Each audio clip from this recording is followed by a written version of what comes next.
हैं? नहीं बैठने दे रहे तो ना, नहीं बैठने देना इसको यहाँ। खड़े हो गए, पढ़ो क्लास, साथ हो जाए यार, बिठा लो। अच्छा जी, कैसे हैं आप लोग? सवाल जरा डिफरेंट होगा। कितने बच्चे ऐसे हैं जिनका कोई कम से कम, ज्यादा वाले भी, जिसने 4 दिए हो सकता है 4 पास हुए, किसी ने 3 दिए 3 हो गए, किसी ने 2 दिए 2 हो गए, किसी ने 4 दिए 1 हो गया। तो मेरा सवाल है कि कितने ऐसे बच्चे हैं जिनका कम से कम एक पेपर तो पास हुआ है क्लास में बैठे हैं? अच्छा, माशाल्लाह, काफी है, ठीक है, बरकत है का।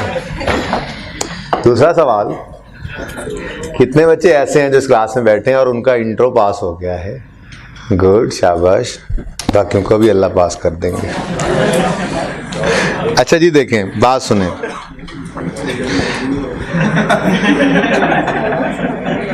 क्या हंसने वाली क्या बात है? मुझे भी बताओ, मैंने भी हंसना है? अलग से बताएं। रुक जाओ, मैंने सबसे फर्दन रिजल्ट पूछा है, तुमने भी रिजल्ट बताना है अपने। बोलो क्या बात है, किसी से भी नहीं पूछा था, तुम्हारा पता था मुझे। ऐसे ही बच्चे बाद में कहते हैं आगे, सर आप क्यों क्लास में पूछते हैं? तो मैंने नहीं पूछा भाई। आइए आइए, पधारिए शेख, कैसे हैं आप? तशरीफ पिए। अच्छा जी, देखें, हमारी इस फील्ड के अंदर पासिंग ही वो वाहिद मोटिवेशन है जो हमें लेकर चलती है। सेल्फ मोटिवेशन है, और फिर उसमें ये पासिंग जो है ये बहुत बड़ा इसका किरदार है, ये मोटिवेट करती है इंसान को। तो जिसके जो पेपर्स पास हुए, एक तो उस पर शुक्र करें, क्योंकि शुक्र करने से अल्लाह रब्बुल इज़्ज़त नेमत को बढ़ाते हैं, ठीक है। नीचे देखना सीखें। मेरे से बच्चे मिलने आ रहे हैं, अब क्लास भी इसीलिए लेट हुई है, पहला दिन ऐसा ही होता है, वो मिलने आ रहे होते हैं बच्चे, तो फिर बता रहे होते हैं, कोई कह रहा होता है जी 3 दिए थे 2 पास हुए, 4 दिए थे 3 पास हुए, 1 रहा क्यों? तो मैंने ये कहता हूँ कि 3 पास क्यों हुए, फिर ये भी बात कर लेनी चाहिए।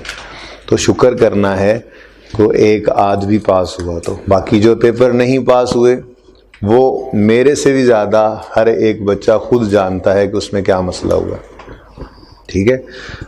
और क्वालिफाई करना चाहते हैं तो ये चीज़ समझ लें कि पास होना, फेल होना कोई इतना बड़ा जो है वो मसला नहीं है। मसला ये है कि फेल होने के बाद ब्लेम गेम जो है वो दूसरी तरफ चल पड़े, आई के पास ही नहीं करता, मैंने इतना पढ़ा, मैं फेल हो गया, मेरा पेपर तो ठीक हुआ था। ये सब चीज़ें आपको भी पता है कि आप गलत कह रहे होते हैं, आपको बिल्कुल पता है कि कहाँ पे आपकी वीकनेस थी, कहाँ से आपने जो है वो मिस किया, कोई जो है वो मूव मिस किया आपने, और आपका रिज़ल्ट जो है वो सही नहीं आया किसी पेपर के अंदर। तो जो बच्चे इस चीज़ को जितना जल्दी कंसिडर कर लेते हैं और जितना जल्दी अपनी गलती को आइडेंटिफाई कर लेते हैं, मान लेते हैं गलती को, वो अगली बार पास भी हो जाते हैं, ठीक है। तो अगर पास होना चाहें तो आई कैप को कसूरवार नहीं ठहराना, होता भी नहीं है, ठीक है। जो पेपर आपके पास हुए हैं वो भी तो पास हो गए हैं, फिर वो क्यों पास हुए, ठीक है। आपको भी पता है एक लेवल पर तैयारी है, जब उस लेवल पे ऊपर तैयारी पहुंच जाती है, पेपर जैसा भी आए हम पास हो जाते हैं। तो ये हमारी अपनी कोई ना कोई वीकनेस होती है, हमें पता होता है कि हमने फ़लाँ जगह पे फ़लाँ काम पेपर के अंदर इस तरह से किया था, वहाँ से ही काम गलत हुआ, पढ़ते हुए फ़लाँ टॉपिक सही नहीं किया था, पेपर देते हुए फ़लाँ सवाल सही अटैम्प्ट नहीं किया था, फ़लाँ जगह पर मैनेज नहीं हुआ था टाइम। तो वो सारी चीज़ें आपको पता होती हैं। अपनी गलती को तस्लीम करते हुए नए जज्बे से शुरू करेंगे काम को, जिनके पेपर्स रहे हैं, ठीक है।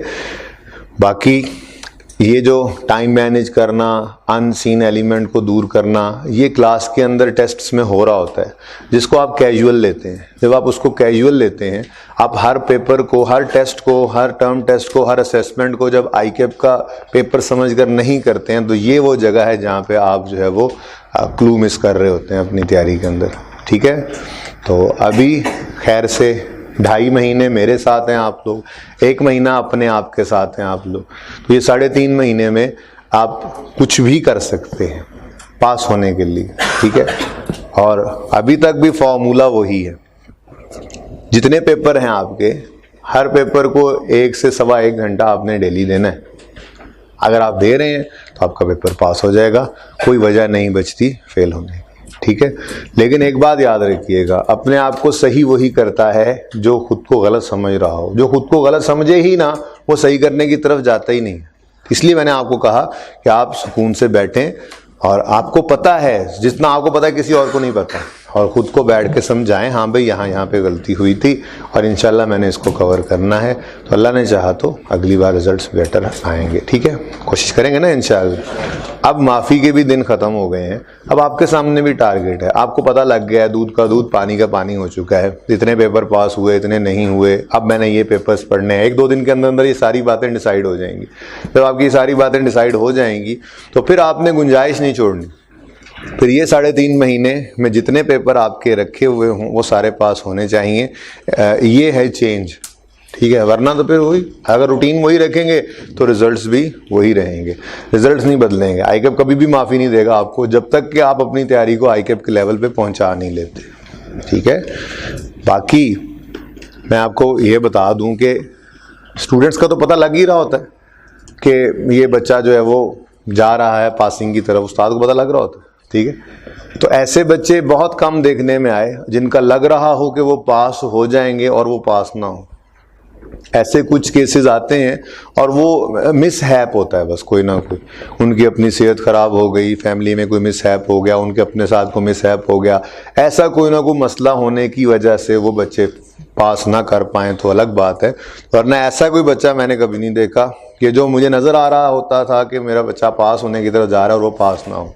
हाँ, ऐसे ज़रूर मिलने आ जाते थे कि जो देख के बंदा कहता था यार पता नहीं है की बनेगा, और रिजल्ट के बाद कहता सर मैं पास हो गया, मुझे खुद ही पता नहीं चला। इसलिए आप लोग जो है वो ये चीज़ बिल्कुल भी नहीं कहते हुए मुझे मिले कि जी हमने तो बड़ी मेहनत की थी। मेहनत की होगी आपने, मैं कब कह रहा हूँ, ठीक है, लेकिन शायद आप उस लेवल पे नहीं पहुँचे। ये आईकैप तो पास ही नहीं करता, ऐसी कोई बात नहीं, ठीक है। अपनी गलतियों को आइडेंटिफाई करें एज सून एज पॉसिबल, और ये 3.5 महीने भूल जाएं फिर अब कुछ हुआ था। 2 पेपर हैं, 3 हैं, 4 हैं, आपकी अपनी औकात के मुताबिक आपका डिसीजन होता है। वो जितने पेपर हों आपके, वो पेपर आपके पास होने चाहिए, ठीक है। और अब आपको भी टारगेट सामने होना चाहिए। अब कोई रिजल्ट नहीं है कि आप जो है वो डामाडोल हैं। अब आपको पता है ये सामने सिचुएशन है, ये करना है मैंने, ये नहीं करना, ठीक है। तो अब कोई गुंजाइश भी नहीं होगी, सख्ती भी ज़्यादा होगी, काम जो है वो डेली बेसिस पे करना होगा आपने, ठीक है। जैसे अभी आप शो ऑफ हैंड से मैं दिखाऊंगा कि जो मैंने होमवर्क देकर भेजा था उसमें क्या हालात रहे। 4 सवाल मैंने कहे थे एक सीटिंग में करने, वो किए हुए सवाल थे। एक सवाल पास पेपर 27, एक पास पेपर 9, एक पास पेपर 28, एक पास पेपर 36। ये 4 सवाल कितने बच्चों ने एक सीटिंग में किए? माशाल्लाह। अच्छा चलें, ये 4 सवाल किए अटेम्प्ट, एक सीटिंग वाले भी हाथ खड़ा कर लें ताकि पता लगे टोटल कितने बच्चों ने। चलें, अल्लाह खैर करे। चलें ठीक है। पास पेपर 18 और 22 राहील और बाबर ये होमवर्क में थे, फ्रेश क्वेश्चंस। ये कितने बच्चों ने अटेम्प्ट किए? वही 8, 10, 7, 8, 6, 7, 8, 10 हाथ खड़े हो रहे हैं, पता नहीं। तो क्या ये कंटिन्यू करेंगे आप लोग कल की क्लास में आने से पहले? यार यहाँ से होमवर्क भाई ना मिटाया करो यार, मुझे बार बार लिखना पड़ता है, भूल भी जाता हूँ मैं।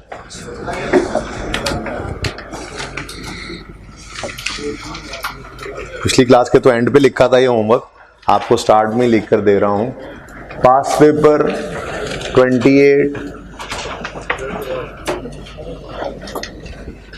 पास पेपर पता नहीं अब चौथा कौन सा था, 4 लिखे थे मैंने यहाँ पर। हाँ 22, पास पेपर 18 बाबर, और पास पेपर कौन सा, वो कौन सा है? नहीं डिस्कस हो गया मैं भाई, यहाँ पे कोई और सवाल था। नहीं कोई और ठहर जाओ। 9 होमवर्क में था, 36 होमवर्क में था। हाँ वही 36 की ही बात है। ये दानिश, हाँ बेटा वो हुए पड़े हैं। मैं ये कहना चाह रहा हूँ, ज़रा आप रुकेंगे तो मैं आपको समझा पाऊंगा ना। राहील बाबर और ये निज़ाम। असल में ये सवाल मैंने डिस्कस कर रखे हैं। दानिश का सवाल पूरा डिस्कस्ड है, लेकिन मैंने नहीं करवाया हुआ। 36 पूरा डिस्कस्ड है, आज मज़ीद पढ़ भी लेते हैं, उसमें कोई मसला है तो। मैंने क्लास में नहीं करवाया हुआ। राहील और बाबर तो वैसे भी होमवर्क में थे। तो ये 4 क्वेश्चंस आपकी नोटबुक्स पे इनकम स्टेटमेंट बैलेंस शीट समेत कंप्लीट हों तो आप कल क्लास में आ सकेंगे। सही है। और ये अब सख्ती, सही वाली सख्ती शुरू हो रही है। ठीक है, अब मुझे भी पता है कि आपने कहीं नहीं जाना, आप भी इधर ही हैं, मैं भी इधर ही हूँ, तो माफ़ी नहीं है। ये 4 सवाल कॉपीज़ पे होंगे, क्लास में आने दूंगा। और क्लास में ना आने का नुकसान क्या होगा कल, ये भी सुन लें। आज वैसे मेरा प्लान था थोड़ा सा एक्रूवल या BRS में से कुछ रिवाइज कर दूं, लेकिन होमवर्क को डिस्कस करते करते ही सारा लेक्चर गुजर गया। कुछ बच्चों को 36 में थोड़ा प्रॉब्लम था, वो कमीशन वाले राइडर वाली बात पे, तो वो डिस्कस की। उसके बाद फिर पास पेपर 18, पास पेपर 22, ये डिस्कस करते करते पूरा क्वेश्चंस हैं, ये डिस्कस करते करते हमारी क्लास का टाइम ख़त्म हो गया। कुछ क्लास वैसे भी छोटी हो जाती है, हर ब्रेक में बच्चे बाहर पकड़ लेते हैं, पहला दिन है ना आज, तो वो भी थोड़ा सा स्क्वीज हो गया था टाइम। लेकिन कल करना क्या है, ये ना करके आने पर आपको क्या नुकसान उठाना पड़ेगा, वो अभी सुन लें पेशगी एडवांस में। कल मैंने BRS को रिवाइज कराना है 5 से 7 मिनट में। उसके बाद मैंने एक क्वेश्चन करवाना है जिसके अंदर अनप्रेजेंटेड अनक्रेडिटेड चेक्स की आपको क्रेडिट चेक्स की आपको कॉन्सेप्ट दे देना है, सिंगल एंट्री के अंदर वो कैसे ऑपरेट होता है। उसके बाद क्वेश्चन बैंक का एक सवाल करवाऊंगा, एक होमवर्क में दूंगा। फिर आपको मैं पास पेपर के बड़े रीसेंट क्वेश्चंस में आपको वो एडजस्टमेंट दिखाऊंगा कि जो एडजस्टमेंट वो टेस्ट कर रहा है अनप्रेजेंटेड और अनक्रेडिटेड चेक्स की। मुश्किल एडजस्टमेंट है, क्लास नहीं पढ़ेंगे तो समझ आना मुश्किल होगी। तो ये सवाल ना करके आपको क्लास में मिस करवाऊंगा, आपको मैं फिर अच्छा सा नुकसान पहुंचाऊंगा। क्योंकि जिसने ये नहीं करना, काम नहीं कर रहा, पढ़ना शुरू करें ना। पहला दिन है, आज ये काम कर लें, आज ही जाते साथ अपना टेम्पो सेट करें। 9 और 27, चूँकि वो मैंने क्लास में करवा दिए थे तो वो मुझे इससे तसल्ली है कि उसमें जो कॉन्सेप्ट था वो भी आपके पास है। कितने बच्चों ने हफ्ते को छुट्टी की थी, आज आए हुए हैं, वो हाथ खड़ा करें। हफ्ते को छुट्टी की थी, 1 2 3 4 हाथ खड़े रखें। 5 6 7 10 11 12। बड़ा नुकसान हुआ आप लोगों का, सच्ची बता रहा हूँ, बहुत नुकसान हुआ आप लोगों का। मैंने बहरहाल मैं कोशिश कर रहा हूँ इस वीडियो रिकॉर्डिंग की ऑडियो लेने की। वीडियो तो मिलती नहीं है, इसकी ऑडियो कोशिश कर रहा हूँ कि वो मुझे मिल जाए। ठीक है। अनफॉर्चुनेटली सैटरडे वाले दिन मैंने गुलबर्ग में क्लास ली नहीं थी, उनकी आज डबल क्लास करनी है। ठीक है, तो इस वजह से वहाँ पे रिकॉर्डिंग हो नहीं सकी। तो यही एक रास्ता है, आज ना हो सकी तो मैक्सिमम कल ये अवेलेबल हो जाएगी। मेरा दिल तो था आज ही हो जाती, मैं क्लास के बाद फिर भी ट्राई करूँगा। ठीक है जी, कल तक ये रिकॉर्डिंग हफ्ते वाले लेक्चर की मैं अवेलेबल कर लूँगा। वो आप लोग अपनी किसी USB में कैसे भी केबल ले जाकर इधर क्वालिटी एश्योरेंस से आप वो रिकॉर्डिंग ले लेंगे। और जो बच्चा आया हुआ था, आप किसी एक के साथ जो उसके रजिस्टर पर नोट हो, आप वो कॉपी भी करवा लीजिएगा। और परसों की क्लास से पहले कोशिश करके आपने हफ्ते वाला लेक्चर लाजमी सुन लेना है। उसकी वजह हमने ये बात डिसाइड की थी कि कोई जानबूझ के नहीं होता, लेकिन जो हमने पढ़ना है वो पढ़ना है। अब जो बच्चे हफ्ते को आए थे वो कोई मेरे सौतेले थोड़ा ही थे कि आप लोगों की वजह से मैं ना पढ़ाता। बच्चे माशाल्लाह इतने को आए हुए थे हफ्ते को भी, जैसे आज भी हम पढ़ेंगे वैसे ही उस दिन भी हमने पढ़ लिया। जो इम्पोर्टेंट बात है वो क्या थी, सिंगल एंट्री के टॉपिक के अंदर 3 तरह के काम होते नज़र आ रहे होते हैं। कभी हम सिर्फ जर्नल एंट्री करते हैं, कभी सिर्फ क्लोजिंग एडजस्ट करते हैं, कभी जर्नल एंट्री और क्लोजिंग दोनों काम कर रहे होते हैं। तो ये काम 3 मुख्तलिफ रूल्स बना के तीनों को डिस्कस करके हमने पास पेपर्स को रेफ़र किया था, पास पेपर की एडजस्टमेंट्स को। ये फुल फ्लैज लेक्चर हमारा इसी पर लग गया था। ठीक है, कैसे ही हुआ था ना जी कि हमने कुछ और किया था, फिर हमने अच्छा ठीक है ये परसों कर लिया होगा, लेकिन मेरे ख्याल में हफ्ते को, परसों का मतलब क्या है, जुमे को कर लिया होगा, लेकिन मेरे ख्याल से हफ्ते को ये काम किया था। रूल्स लिखवाए थे मैंने, ऐसे ही है।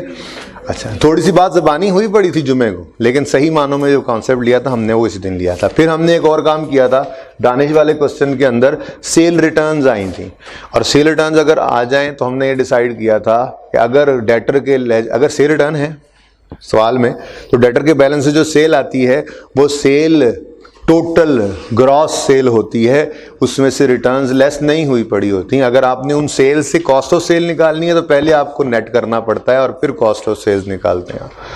फिर दूसरी बात ज़बानी की थी, वो छोड़ दी थी क्योंकि किसी और सवाल के अंदर मैं दोबारा रिटर्न्स को लेकर आऊँगा, फिर दोबारा से उस बात को करेंगे और फिर रूल लिखवाऊंगा भी सही।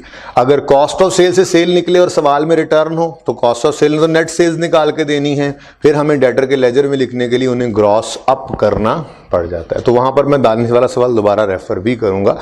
बहरहाल आप लोग कोशिश कीजिए एटलीस्ट फ़ोटोकॉपी तो आज करवा लें, ठीक है। किसी बच्चे से जिसने मेरी बातें उर्दू में लिखी हुई हों अपने साथ से इंश्योर कर लें, उनके पास रजिस्टर में एक हफ्ते वाला लेक्चर हो, आप आज घर जाते हुए उसको ले जाएं। रिकॉर्डिंग में नहीं अवेलेबल कर सका आप लोगों के लिए, उसकी वजह ये है कि प्रोसेस होता है, कोई टाइम लगता है उसके अंदर, तो वो अभी प्रोसेस से गुजरा नहीं था कि रिकॉर्डिंग अवेलेबल हो जाए वीडियो, ठीक है।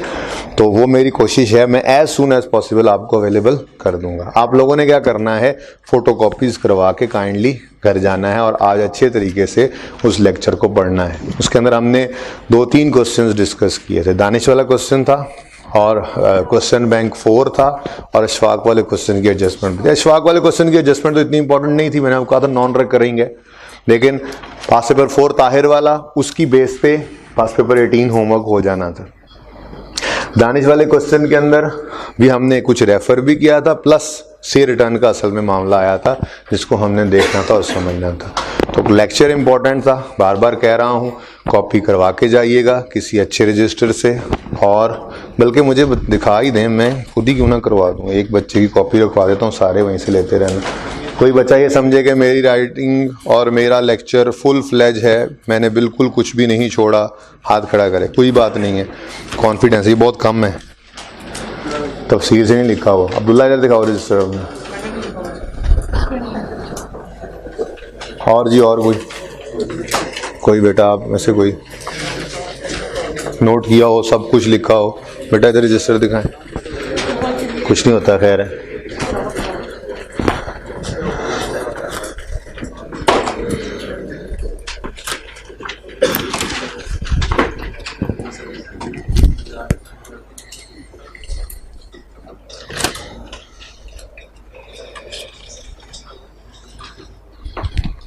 यहाँ से शुरू हो रहा है, यहाँ से शुरू हो रहा है। उर्दू कम लिखी हुई है, उर्दू कम लिखी हुई है। कोई और जी? अच्छा जी, खुद से ही इंश्योर कर लें, अपने खुद ही साथ आसपास जिस दोस्त से आपको अच्छा अवेलेबल हो। कोई राज़ी नहीं हो रहा इस बात पे, सदका जारिया है, ठीक है, ठीक है, ठीक है। किसी का फ़ायदा हो जाएगा, आपका नुकसान नहीं होगा उससे, ठीक है जी। आपने जो पढ़ा हुआ है कोई और उससे पढ़ लेगा, आपका फ़ायदा ही होगा। बांटने से ये ज्ञान बढ़ेगा ही, कम नहीं होगा, ठीक है। चलें, अच्छा जी, अब 1 बाय 1 ज़रा चलते हैं क्वेश्चंस की तरफ। पास पेपर 9 और लेके आओ इधर। क्या बात है तुम्हारी, छा गए हो तुम छा गए हो पहुँचाने के लिए।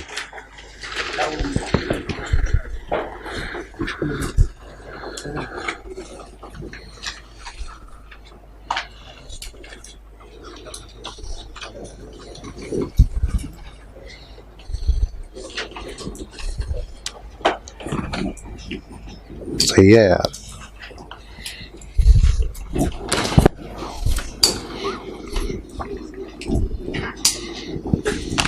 बस ये 2 सफ़े ही हैं, ये 2-3 सफ़े ही हैं, इन्हीं में लिखा हुआ है, ठीक है। इस बच्चे से किसी ने करवाने हो तो करवा लें कॉपी, ठीक है। बाकी साथ वालों से भी सब ने लिखा होगा, मैं लिखवा ही लिया करता हूँ ज़बरदस्ती, ठीक है जी। मुझे अगर कोई बहरहाल फिर भी ऐसा मिल गया रजिस्टर जिसको जो मैं समझूंगा कि बिल्कुल कंप्लीट है, अकम्पलिश्ड सा है, तो मैं उसकी कॉपी भी रखवा दूंगा यहाँ पे। अभी आपने कोशिश ये करनी है, आज कोई ना कोई रजिस्टर बच्चे से समझ के साथ वाले से कि क्या क्या करवाया था, वो कॉपी करके ले जानी है, उन क्वेश्चंस को देख लेना है प्लीज़, ओके। अच्छा जी, पास पेपर 9 और 27 मैंने आपको खुद करवाए थे, उनमें कोई कन्फ्यूजन होता तो उस वक्त क्लास में आ जाता, मेरे ख्याल में उनमें कोई कन्फ्यूजन नहीं है, ठीक है। अब बात रह जाती है 28 की और 36 की। पहले इनकी बात करते हैं। तो 28 के अंदर भी हमने बड़ी तफसील से बात कर ली थी हफ्ते को। उसमें एक छोटी सी बात सिर्फ आप लोगों के जहनों में आ रही थी, वो ये थी कि अगर सेल रिटर्न है तो सेल रिटर्न की एंट्री इन्वेंट्री के लेजर में क्यों नहीं हुई। एक सवाल ये 28 जितने बच्चों ने किया हाथ खड़ा करें दोबारा, 28 किया। ये सवाल ज़हनों में आया होगा कि सेल रिटर्न की है तो सेल रिटर्न की एंट्री परचेज रिटर्न नहीं है, सेल रिटर्न थी। 28 की बात कर रहा हूँ, पास पेपर 28 दानिश की बात कर रहा हूँ। छोटी छोटी बातें इसके अंदर कर लेते हैं ज़रा जल्दी जल्दी। हैं सेल रिटर्न, परचेज रिटर्न की एंट्री तो हो गई ना, वो तो उसमें तो मसला नहीं होता, सेल रिटर्न का ही होता है मसला। सेल रिटर्न के अंदर आपको नज़र आया होता है, आपने पढ़ा होता है डेटर डेबिट सेल क्रेडिट एक एंट्री होती है सेल के वक्त, debtor debit sale credit, cost of sale debit inventory credit. और सेल रिटर्न के वक्त भी 2 ही एंट्रीज होती हैं, आपने पढ़ा था इंट्रो के अंदर, ठीक है। सेल रिटर्न की entry sale return debit debtor credit और inventory debit cost of sale. अब आपको इस सवाल को करते हुए सेल रिटर्न की एंट्री यहाँ नज़र नहीं आई थी, जहन में सवाल आया, ठीक है। तो उसका जवाब ये है, देखें मिसाल के तौर पे 20 रुपये ओपनिंग इन्वेंट्री थी, हमने कुछ परचेजेस की लेट्स से 100 रुपये की, और कॉस्ट ऑफ सेल हमने निकालनी है बैलेंसिंग। मैं कहता हूँ जी हमारी जो क्लोजिंग स्टॉक में चीज़ें पड़ी हैं वो कितनी हैं 30, ठीक है। अब बैलेंसिंग कितनी निकली बताएं 90। अब अगर सवाल में रिटर्न है तो सेल रिटर्न का मतलब चीज़ें वापस आ गई, चीज़ें वापस आ गई, ठीक है। ये 90 है, 90, ठीक है। आपने एंट्री क्या की हुई है, आप क्या करना चाह रहे हैं, entry inventory debit cost of sale. आप चाह रहे हैं मैं कॉस्ट ऑफ सेल को कम करूं सेल रिटर्न की एंट्री से। मैं ये कह रहा हूं कि देखें आपने ये जो क्लोजिंग इन्वेंट्री है ये गिनती की है, ठीक है। मिसाल के तौर पर 5 रुपए की चीज़ें रिटर्न हुई, अब जो रिटर्न हुई होंगी वो हमारे पास आ गई, हमारे पास आ गई होंगी, तो जब गिनती किया होगा तो वो रिटर्न्स बीच में पड़ी होंगी कि सुलेमानी टोपी पहनी होगी, नजर नहीं आएंगी, बोलो पड़ी होंगी ना। अब अगर वो चीजें पड़ी हैं तो क्लोजिंग में गिनती करते हुए वो 5 भी इसमें शामिल हो गई। अब ये 5 शामिल हुई तो कॉस्ट ऑफ सेल बैलेंसिंग कितना निकला, कम हो गया ना खुद ब खुद। तो ये चूंकि हमने बैलेंसिंग निकाला था कॉस्ट ऑफ सेल, इसलिए क्लोजिंग स्टॉक को जब रिटर्न हो चुकी है चीजें तो उसमें शामिल हैं, तो जब क्लोजिंग को यहाँ रखा तो ये क्लोजिंग के बढ़ने की वजह से कॉस्ट ऑफ सेल खुद ब खुद स्क्वीज हो गई थी, आपको ये दूसरी एंट्री होती हुई नजर नहीं आ रही थी, इसलिए ठीक है। क्या है बात, चलिए। अच्छा ये छोटी सी बात जहनों में जिनके थी ठीक है, जिनके नहीं थी उनके जहनों में अब आगे होगी, सवाल करेंगे तो उस वक्त समझ आ जाएगी, ओके। फिगर्स डिफरेंट होंगी, ये पता नहीं कौन सी फिगर्स थी। उसके बाद आते हैं पास पेपर 36 पे, चलें जी 36 ओपन कर लें। 36 भी जो है ना ये क्वेश्चन हमने वैसे डिस्कस कर लिया हुआ सारे टुकड़ों में, इसको ज़रा तफसील से मैं पढ़ता जाता हूँ, बातें करते जाते हैं इसके ऊपर, और जो कैलकुलेशन रह गई होगी वो डिस्कस भी कर लेंगे। पेज नंबर 350 है। On Jakam July 17, Nizam took over a running business, namely FC Traders. Proper books of accounts are not maintained. Following information has been gathered for preparation of statement of profit or loss for the year 30 June 18. Opening closing balances given है point 1 के अंदर, ऐसे ही है। उसके बाद point 2 में आ जाए, page 351 पे आ गया हूँ। पॉइंट 2 में नंबर 2 पॉइंट 2 में लिखा हुआ है summary of bank payments for the unit 30 June 18, supplies, repair, maintenance, shop rent, miscellaneous supplies और यूटिलिटीज। हो गया था ये सिंपल है। Payments made out of cash before deposited into bank में salaries, wages, purchase of inventory और part payment of sales commission to riders. ये 90 की एक्सप्लेनेशन में देता हूँ आपको एंड पे, बाकी सब सिर्फ सिंपल पेमेंट्स हैं क्योंकि ये 90 अभी डिस्कस होना है, इसलिए कह रहा हूँ इसको बाद में करते हैं। इस सवाल को गो थ्रू कर रहा हूँ। ये सवाल कितने बच्चों ने अटेम्प्ट किया था घर पे जाके, ठीक है, हुआ था। चलें फिर भी एक बार डिस्कस करते चलें जी, टेस्ट वाला ही है। Number 4, unpaid suppliers bills as at 30 June 18 include a bill of 320 which was mistakenly taken as 230। हाँ जी, ये हमने कहा था कि क्रेडिटर्स इंक्लूड लिखा हुआ है, क्रेडिटर्स इंक्लूड लिखा हुआ है। अब इंक्लूड का लफ्ज आते ही फौरन हमारे दिमाग के अंदर क्या जाएगा, इंक्लूड है तो क्लोजिंग तो एडजस्ट होगा ही। क्या जनरल एंट्री भी करें तो उसका जवाब क्या था, क्या जर्नल एंट्री रिक्वायर्ड है? जी, कोई एंट्री गलत तो हुई नहीं पड़ी कि हमने उसको सही करना है, एंट्री लाजमी है, एंट्री तो की ही नहीं हुई। तो यहां पर एंट्री रिक्वायर्ड नहीं थी, सिर्फ क्लोजिंग को एडजस्ट किया था। हमारे रूल के अंदर ये रेफर भी किया था हमने। तो क्रेडिटर्स का जो क्लोजिंग बैलेंस नजर आ रहा है आपको 2800 का, उसमें से सिंपल तरीके से एडजस्टमेंट सिखाई थी आपको कि वो कहता है 230 है गलत जो शामिल है, 320 था सही जो होना चाहिए था। तो 2800 में से 230 गलत को माइनस कर दो और 320 सही को ऐड कर। ना ये सोचो कि बढ़ाना है, कम करना है, डिफरेंस कितना है, गलती के चांसेस हैं। सबसे सिंपल तरीका क्या है कि जो गलत है वो कहता है जी 2800 के क्रेडिटर्स में एक बिल है जो 320 का था, गलती से 230 का शामिल कर लिया, तो कोई बात नहीं। गलत क्या है इस 2800 में? 230 गलत है, अंडरलाइन करो ना। 230 क्या है? गलत। और 320 क्या है? सही। 220 गलत, 320 सही, ठीक है। अब हमने क्या किया था, गलत को 2800 में से माइनस कर दिया था, सही को 2800 में ऐड कर दिया था। ये सोचने की जरूरत ही नहीं पड़ी कि डिफरेंस क्या है, प्लस करें माइनस करें। मेरी बात समझ आ रही है? लेकिन किया सिर्फ क्लोजिंग को एडजस्ट था। रूल बनाया था कल हमने, समझाया भी था आपको, जर्नल एंट्री रिक्वायर्ड नहीं है, इसलिए सिर्फ क्या कर लिया हमने, क्लोजिंग को एडजस्ट किया। क्लियर? आगे बढ़े। During the year goods costing 540 were withdrawn bye Nizam for personal use. क्या है ये? Drawings entry, drawings debit, inventory credit. Clear? आगे। हाँ, ये पॉइंट भी डिस्कस हो चुका है।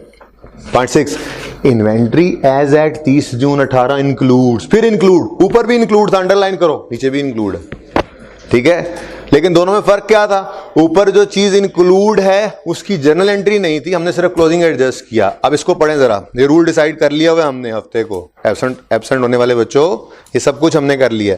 Inventory as at 30 June 18 includes goods costing 250 which were badly damaged in an accident and have no sales, abnormal loss, cash debit, inventory credit और balancing figure profit and loss. Cash तो कुछ आया नहीं, insurance वालों ने भी कुछ नहीं दिया, तो जीरो हो गया।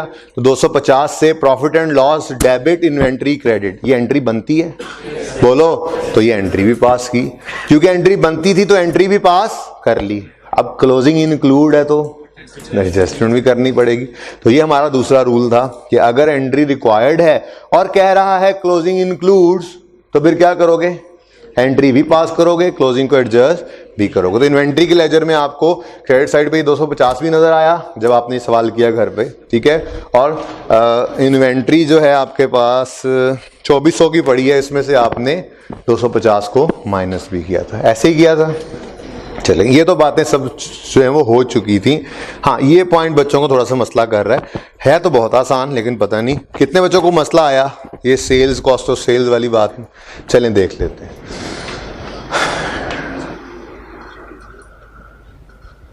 टोटल, चलो सेल्स की ही बात कर लें। तो वो क्या कह रहा है? वो कहता है markup on goods sold are as follows. कहता है 50% जो गुड्स हैं वो हमने कैश काउंटर पे बेची, जो दुकान पे लोग आए उन्हीं को काउंटर पे ही बेची।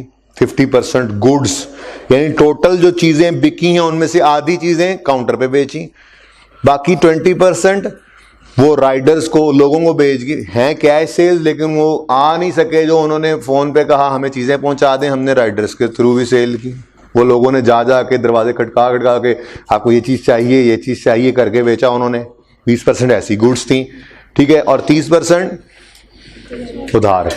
तो 3 तरह की सेल्स हैं। जो टोटल सेल्स होंगी वो 3 हिस्सों में बटी हुई हैं। एक है कैश सेल्स ही, पर वो कैश सेल्स कौन सी हैं? From cash counters. दूसरी भी कैश सेल्स ही हैं थ्रू राइडर्स। और तीसरी कौन सी है? Credit sales. ये क्रेडिट है लिखा हुआ, क्रेडिट सेल्स, काउंटर वाली कैश सेल्स, 20% राइडर्स वाली कैश सेल्स और 30% उधार क्रेडिट सेल्स।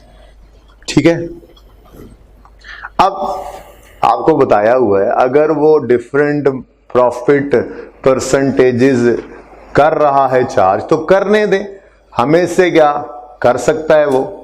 उसने कहा काउंटर पे आएंगे। अच्छा देखें हेडिंग क्या लगी हुई है, इतना आसान से ये कॉन्सेप्ट आसान से एडजस्टमेंट थी। मार्कअप ऑन कॉस्ट, यानी प्रॉफिट किसके साथ लिंक्ड है, यानी इन सब के अंदर कॉस्ट को क्या करना था 100 कॉस्ट 100। ठीक है, बस फर्क क्या था, उन्होंने कहा हाँ जी अगर दुकान पे खुद चल के आएंगे तो आपको कॉस्ट प्लस 35% पे यानी 135 की चीज मिलेगी 100 वाली, और अगर आप घर बैठे हमसे मंगवाएंगे तो चूंकि आपने मुशक्कत नहीं उठाई हमने उठाई तो हम 100 वाली चीज आपको 140 में बेचेंगे, और अगर आप उधार पे लेंगे तो जाहिर सी बात है अब आप पैसे लेट दे रहे हैं तो हम आपको 100 वाली चीज 145 की बेचेंगे। ट्री बना लेने से गलती के चांसेस कम हो जाते हैं, आसानी भी हो जाती है। ठीक है, हमें या तो सेल्स चाहिए होती हैं या कॉस्ट ऑफ सेल्स, बल्कि हमने तो बड़े ही अखीर किस्म का भी ये मामला देख लिया था 27 के अंदर कि ये अवेलेबल तो ये नहीं, यहाँ पे ये अवेलेबल तो ये नहीं, ये नहीं, ये नहीं, उल्टा सीधा ऐसे यूं चले थे यूं करके। ये तो खैर वैसे हो गया था, ऐसे ही था ना, तो कोई नहीं, आसान काम है। लिखो, आप तो क्वेश्चन मार्क नहीं डालोगे, आप क्वेश्चन मार्क ज़हन में रख लो, तो ये तीनों चीज़ों का फिलहाल तो पता नहीं।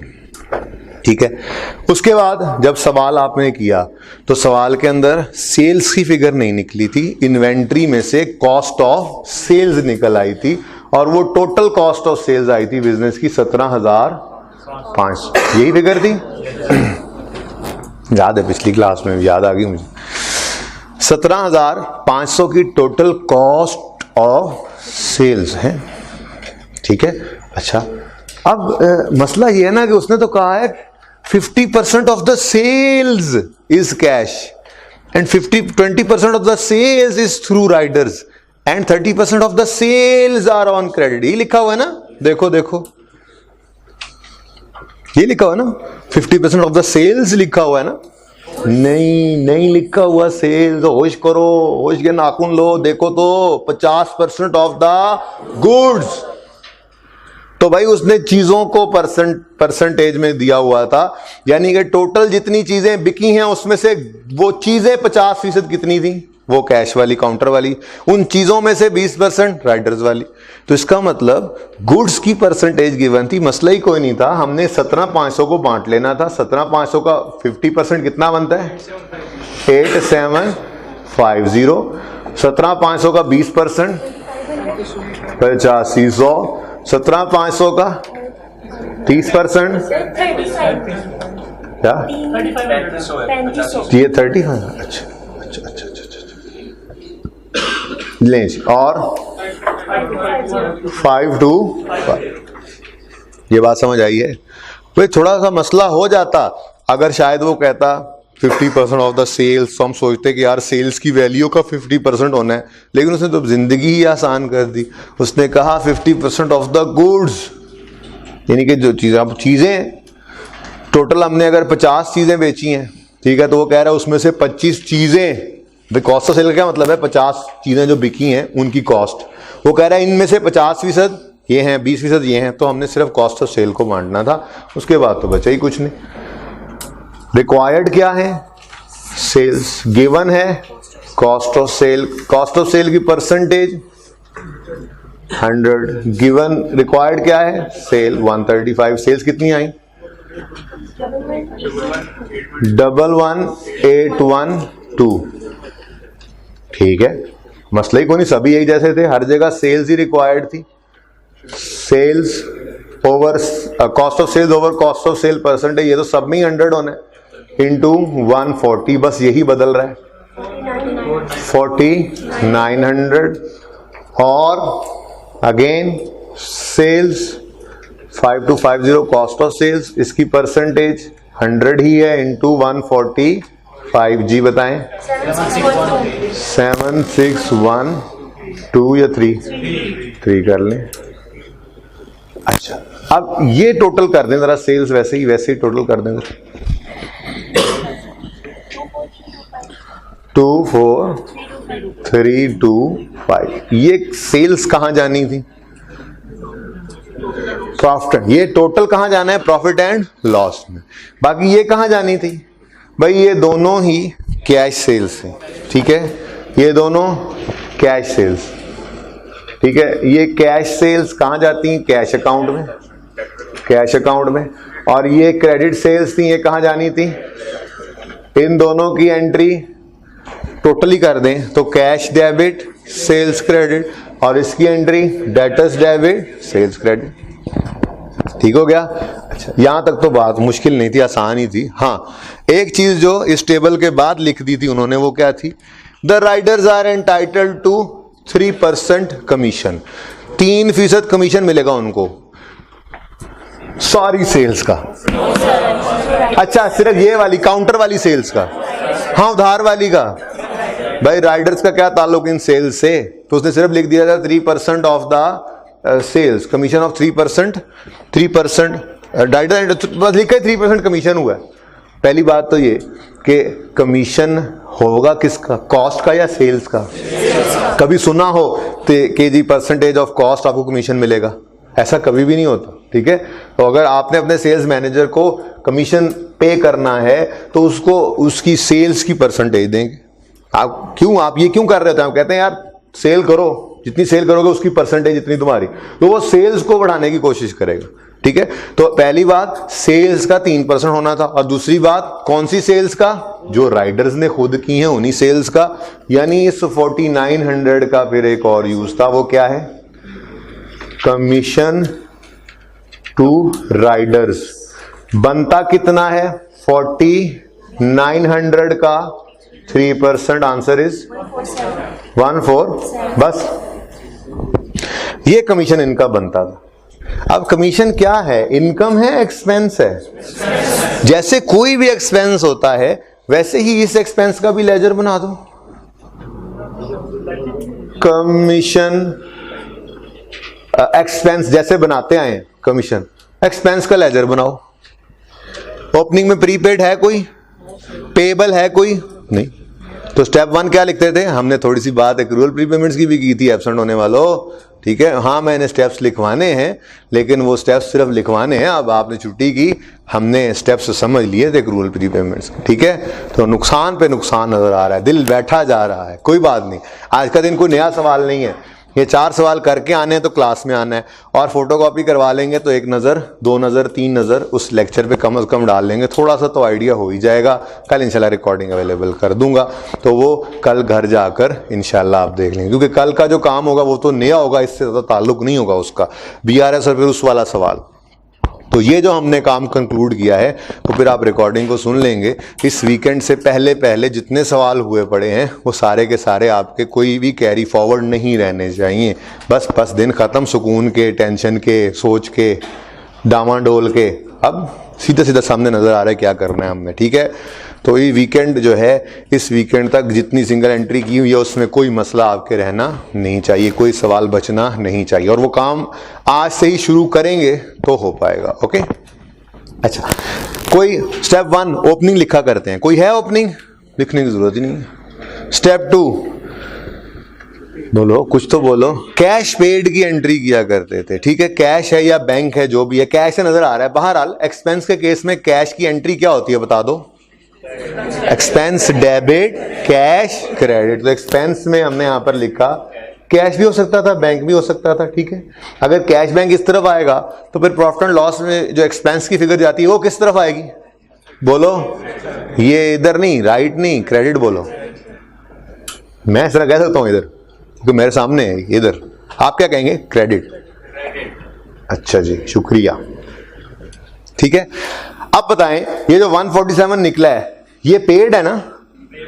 बनता था, 147 का कमीशन बनता था, अब जाके वो कैश की जो एक 90 की फिगर छोड़ के आए हैं वो जाके देखो, मैंने कहा था पेंडिंग है, वो ऊपर देखो क्या लिखा हुआ, वो लिखो payments made out of cash sales before deposited into the bank. Number 3 part payment of sales commission to riders. वो पार्ट पेमेंट ना भी लिखता, सिर्फ पेमेंट लिखता तो हम ये एंट्री करते, हमें पता लग जाता कि पार्ट पेमेंट ही है। 90 जो पे हो रहा है बनता 147 है। बहरहाल ये 90 की एंट्री बोलो, 90 की एंट्री क्या हो रही है, कमीशन डेबिट कैश क्रेडिट, बनता कितना था 147, पे कितना किया, तो बाकी फिर क्लोजिंग में क्या है 57 का, तो ये प्रॉफिट एंड लॉस में एक्सपेंस चला जाना था और ये बैलेंस शीट में क्लोजिंग लायबिलिटी। ठीक है, डन। 36 मेरी तरफ से ओके। कोई क्वेश्चन है तो पूछ लें 28 में और 36 में। इसका हमें सिर्फ प्रॉफिट एंड लॉस अकाउंट बनाना था, तो इसके लिए हमें लेजर बनाना जरूरी है? नहीं बेटा, हमें तो लेजर कोई भी बनाना जरूरी नहीं होता। आप देखो, आपने सिर्फ प्रॉफिट एंड लॉस अकाउंट बनाना था। आपने लिखा कमीशन कितनी, सेल कितनी थी 4900 इंटू 3% इज इक्वल टू 147, ये कमीशन एक्सपेंस है, दैट्स इट। कोई रिक्वायरमेंट नहीं है आपकी, ना आपको बैलेंस शीट के अंदर क्लोजिंग चाहिए ना ओपनिंग चाहिए। मैंने तो समझाना था ना, कि मैंने सिर्फ समझाया आप लोगों को कि 90 रुपए का क्या करना है, आपने तो कुछ नहीं करना था, फिर मैंने पूरा कॉन्सेप्ट दिया आपको। ये बात इस तरह से है। अब रिक्वायरमेंट पड़ी तो रिक्वायरमेंट के अंदर तो सिर्फ क्या बनाना है, प्रॉफिट एंड लॉस, तो फिर हमें हमारी रेलेवेंट सिर्फ कौन सी फिगर है 140 से। ये मैंने सिर्फ कॉन्सेप्ट दिया आपको पूरा। प्रॉफिट एंड लॉस के अंदर नहीं लेजर बनाने की जरूरत थी, सिर्फ हमारे पास ये सेल आ जाती, वो कंफ्यूज ना हो फिर कि बनता 147 था 90 पे हुआ, ये क्या है, तो वो बता दिया उनको कि सारा मामला इस तरह से है। अब रिक्वायरमेंट स्पेसिफिक तो हम चला ही करते हैं। जी स्टूडेंट, किसको ब्रॉड डाउन कह लें आप। चलता हुआ बिजनेस ले लिया उसने, लिया किस दिन है वैसे, वो कह रहा है जी चलता हुआ बिजनेस, सवाल में वापस चला गया था। On Ekam July 17 Nizam took over running business, और 30 जून 18 पे कह रहा है वो। अब आप ना करें तब भी आपको कैपिटल कहीं दिया हुआ था, नहीं ना दिया हुआ था। और भाई बातें ना करना, आपको कैपिटल नहीं दिया हुआ था तो आपने क्या करना था, opening assets less opening liabilities, तो वहां से क्या निकलना था, ओपनिंग। आप वो करके देख लो, एंट्री तो फिर भी आप वही कर रहे होगे। आप ओपनिंग सबको 0 लिखो, आप ये सब की एंट्री कर लो, सबकी एंट्री करोगे तो क्या एंट्री होगी, कैलकुलेटर उठाओ। ओपनिंग की बात कर रहा हूं मैं, ठीक है। आपने ओपनिंग नहीं लिखा, आपने ओपनिंग लिखा इक्विपमेंट का 0, फिर 4000 की एंट्री क्या करोगे, इक्विपमेंट डेबिट कैपिटल क्रेडिट, तो 4000 लिख लो। कैपिटल में तो ये 4000 पॉजिटिव आया ना, कैपिटल क्रेडिट का मतलब पॉजिटिव। आगे बढ़ो, आपने ओपनिंग नहीं लिखा फर्नीचर, आपने एंट्री पास की, तो एंट्री क्या बनी, फर्नीचर डेबिट कैपिटल क्रेडिट 2500। बढ़ते जाओ, ट्रेड डेटर्स हैं, एसेट है, एंट्री करोगे आज से डेटर हमारे, डेटर डेबिट कैपिटल क्रेडिट, लेकिन सब चीजों के पैसे दिए होंगे ना, तो ऐसे ही तो हमने ओपनिंग कैपिटल निकाला था। ठीक है, प्लस करो 1600, माइनस करो 2400, माइनस ओह सॉरी, ये मैं क्लोजिंग बताई जा रहा हूं आपको, सॉरी 2500 के बाद जी नील है, फिर 2800 क्या है, लायबिलिटी एसेट है, ऐड करो, फिर -300, -1850, -200, ये आपका कैपिटल। ये सबकी एंट्री क्या बन रही है, वो एंट्री वही बन रही है, एसेट डेबिट और कैपिटल क्रेडिट, और लायबिलिटी आई है तो वो लायबिलिटी क्रेडिट, तो फिर कैपिटल डेबिट, तो है वही। ओपनिंग ना लिखो, असल में ना लेजर ही नहीं बनाने थे, सारे लेजर बनाने ही नहीं थे असल में तो, ठीक है ना। उसकी वजह यही थी कि हमने बैलेंस शीट नहीं बनानी। जी बोलो। अनयूज्ड सप्लाईज, प्रीपेड क्या है, प्रीपेड का मतलब क्या है, मतलब प्रीपेड नहीं, इसको यूं कहना चाहिए कि ये हमारे पास स्टॉक है। सप्लाईज क्या है, ऑफिस सप्लाईज क्या है, ये ऑफिस सप्लाईज है। किसी भी ऑफिस के अंदर स्टेशनरी पड़ी है, उनके ऑफिस सप्लाईज है, वो खरीद कर लाए हैं, सारी इस्तेमाल नहीं हुई क्लोजिंग डेट पे, वो एसेट है आपका। ठीक है, तो किसी भी, जैसे कोई भी एक्सपेंस का लेजर बनता है, जैसे कोई भी एक्सपेंस का लेजर बनेगा, वैसे ही ऑफिस सप्लाईज का लेजर बनेगा। ऑफिस सप्लाईज मैं कहता हूं ये लो, एक्सपेंस लिखो इसके साथ भी और आसानी कर लो। ठीक है, ओपनिंग लिखेंगे, वही स्टेप्स। है कोई ओपनिंग, कह लो ना, ओपनिंग ही कह लो आसानी के लिए, ये बनाना नहीं था लेजर, ये भी बहरहाल ब्रॉट डाउन कितना 300। नहीं ब्रॉट डाउन लिखना तो कैपिटल के साथ लिख लो, मर्जी आपकी, मैं आसानी के लिए कह रहा हूँ। क्लोजिंग कितना है वो बाद में देखते हैं। स्टेप 2 कैश रिकॉर्ड करेंगे। कुछ सप्लाईज खरीदी हैं बैंक से या कैश से, देखो मिसलेनियस सप्लाईज 800 की बैंक से खरीदी हैं, कैश से तो कोई नहीं है। लो bank office supplies expense debit, bank की क्रेडिट बोलो 800, यही है। अब क्लोजिंग कैलकुलेट करेंगे, वो कैलकुलेट करके दिया उसने। वो कह रहा है क्लोजिंग में भी कितना पड़ा हुआ है अभी तक, तो 400 तो एसेट है, वो तो एक्सपेंस में जाने नहीं। अब देखो ना, आप अगर 300 को भी एक्सपेंस अगर सारा यूज हो जाती तो एक्सपेंस में कितना जाना था, सारी सप्लाईज यूज हो जाती जो पहले से पड़ी थी। ये एसी चला दें भाई, एसी वाला बच्चा ही नहीं आया, चला दो ना यार जी। अगर क्लोजिंग में कुछ ना बचता, सप्लाईज बिल्कुल ना बचती, तो सप्लाई टोटल कितनी आई थी, 300 पहले पड़ी थी, 800 आई थी, सारी 1100 एक्सपेंस में चली जाती, लेकिन 400 अभी स्टॉक में पड़ी हैं। इसका मतलब सारी एक्सपेंस में फेंकने की इजाजत नहीं है। तो प्रॉफिट एंड लॉस में बैलेंसिंग फिगर जो एक्सपेंस में जानी है वो कितनी है 700। हाँ क्यों नहीं होगा, वो ओपनिंग कैपिटल है। नहीं लेस ही होगा ना। सॉरी लाइबिलिटी नहीं है, एसेट है, ठीक है। मैं उस फ्लो में चल पड़ा था ना, जब मैंने कहा कि एसेट खत्म होगा मैंने को लगा अगले सारी लाइबिलिटी है, तो मैंने नहीं ध्यान किया कि बीच में ऑफिस सप्लाईज जो है वो एसेट पड़ी। माजरत जी, ठीक है। और भाई एसेट्स को ऐड करना है, लाइबिलिटीज को लेस करना है, तो पता है ना। हाँ खुद देख लो क्या चीज़ है उधर, ऐसे ही बहाने से तुमने ये भी समझ लिया है।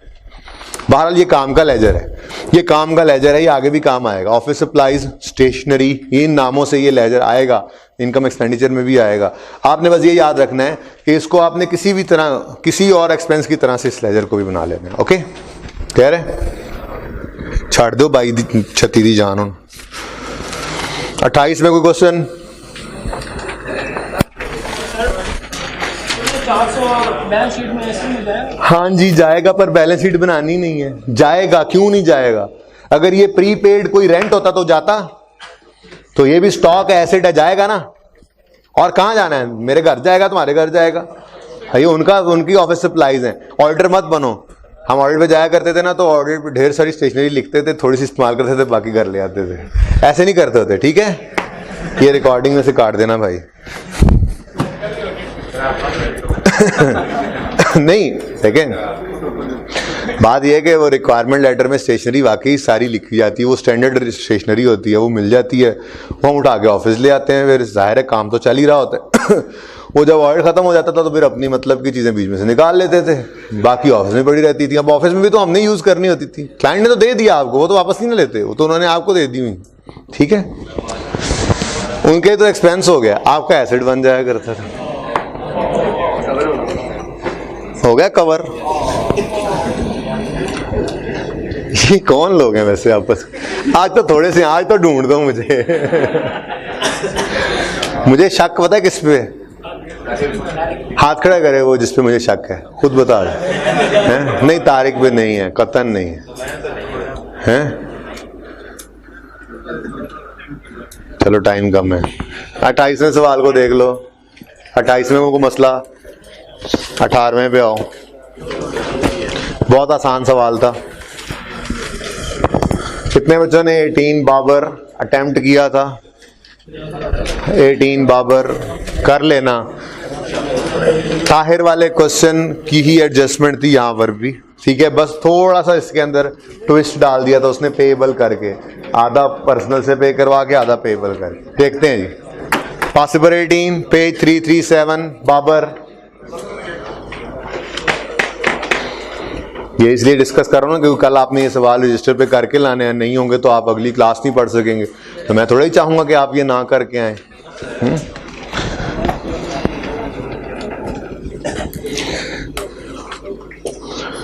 जी बाबर हैड परचेज। अच्छा बात सुने, मुझे अब याद आया, हमने वो रूल्स वगैरह वाली कहानी तो जुमे को की थी ना, तो फिर हफ्ते को हमने जो काम किया था वो फिर ठीक है, इम्पोर्टेंट था, पर उतना इम्पोर्टेंट नहीं था जितना जुम्मे वाला था। शुक्र है मेरा ऐसे ही पसीना निकला हुआ था इतनी देर से, शुक्र है आपने। अच्छा कितने बच्चों ने वो जुम्मे वाला लेक्चर लिया हुआ जो इस वक्त बैठे हुए हैं? थैंक गॉड, शुक्र है, हम रिलैक्स। रिकॉर्डिंग नहीं मिलेगी आपको अब हफ्ते वाली, ठीक है? मत करवाइएगा कॉपी, ओके? हमने जो काम किया था वो बता देता हूँ। हमने पास पेपर, मुझे याद आ गया, पास पेपर 16 अशफाक वाले की एडजस्टमेंट डिस्कस की थी, परचेज वाली। उसके बाद question bank number 4 Tahir discuss किया था, और पास पेपर 28 दानिश डिस्कस किया था। और तो कुछ नहीं किया था ना? हाँ ठीक हो गया जी, टर्न हो गया। सुबह से मुझे ना ये टेंशन लगी, बल्कि 2 दिन छुट्टियों वाले मेरे टेंशन में गुजर गए कि यार उन लोगों ने ये मिस कर दिया, हालांकि नहीं किया हुआ था। बताते नहीं आप लोग। कोशिश की बताने की 2-3 बच्चों ने, मैंने आवाज दबा दी, चुप चुप चुप।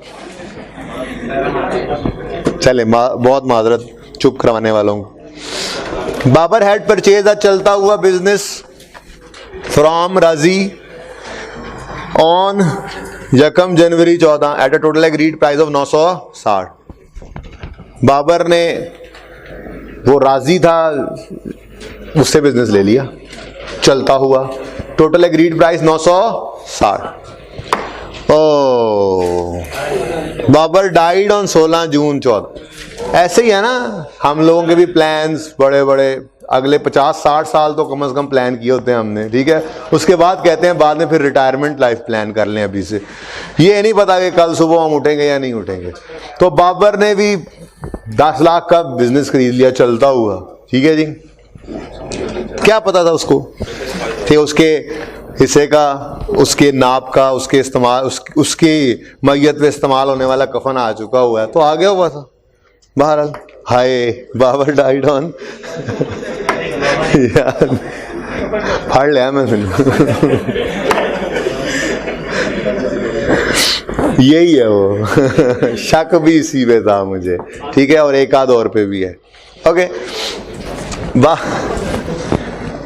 Babar had purchase running business from Raji on 1 January 14 at a total agreed price of 960। Babar died on 16 June 14 and his बेटा Sami took over the business. ऐसे ही होते हैं, ऐसे ही होते, ठीक है? और कुछ वो करे ना करे, समी ने बिजनेस जरूर टेक ओवर करना है जी। हदीस के अंदर आता है ना, इसका मफहूम है कि इंसान कहता है मेरा माल, हालांकि उसका माल तो वो है जो उसने कमाया, जो उसके पास था खुद पे लगा लिया, ठीक है? खा लिया, पहन लिया, या अपने लिए आगे चलता कर दिया। जो यहाँ छोड़ दिया वो तो वारसों का माल है, तो वो वारिस आ गए, ठीक है? समी टुक ओवर द बिजनेस। तैयारी करनी चाहिए आखिरत की, है ना? समी took over the business. Sami wants to assess the profitability of the business, and for that purpose he has collected the following information from the records maintained by him and his father. Number 1 point यही है करने वाला, और point 5 हमारे 3 rules में से किसी एक में रेफर होगा इंशाल्लाह। कहता है कॉरेस्पॉन्डेंस, खतो किताबत, कम्युनिकेशन, कॉरेस्पॉन्डेंस को कहते हैं। कम्युनिकेशन बिटवीन बाबर एंड राजी has revealed that they had agreed the value of inventory and other assets of the business at 600 and 120 respectively। रुक जाएं, सेम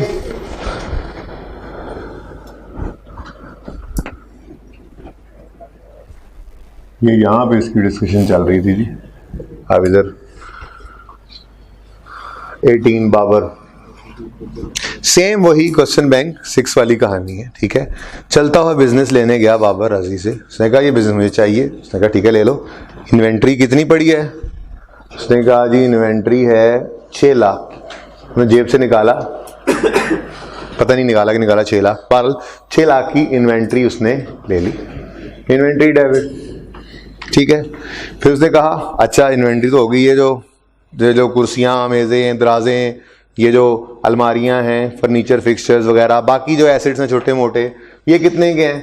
उसने कहा ये अदर एसेट्स जो हैं ये 1,20,000 के। तो बाबर ने कहा ठीक है, फिर डन हुआ, 7,20,000 तुम्हारे हुए, 2 किस्तों में दे दूंगा। रजी ने कहा भाई चलता हुआ बिजनेस है, यहाँ पे कुर्सी पे तुमने बदलना है, गाहक ने फिर भी आ जाना है, मेरा नाम है, मेरी गुडविल है, तो मैं तो 15 लाख लूंगा। बाबर ने कहा यार जाने दो, कुछ अल्लाह से डरो, 8 लाख ले लो। करते कराते ऊपर पहली लाइन में लिखा हुआ था क्या डन हुआ? अच्छा थोड़ी देर के लिए अगली एडजस्टमेंट जिन्होंने माशाल्लाह ज्यादातर बच्चों ने तो सवाल किया ही नहीं हुआ, इसलिए बाकी इन्होंने किया वो चुप करके बैठे रहे। ठीक है, 960 में सौदा तय आ गया। ठीक है जी, यही लिखा हुआ ऊपर सबसे पहली लाइन में, took over a business, running business at a total agreed price of 960।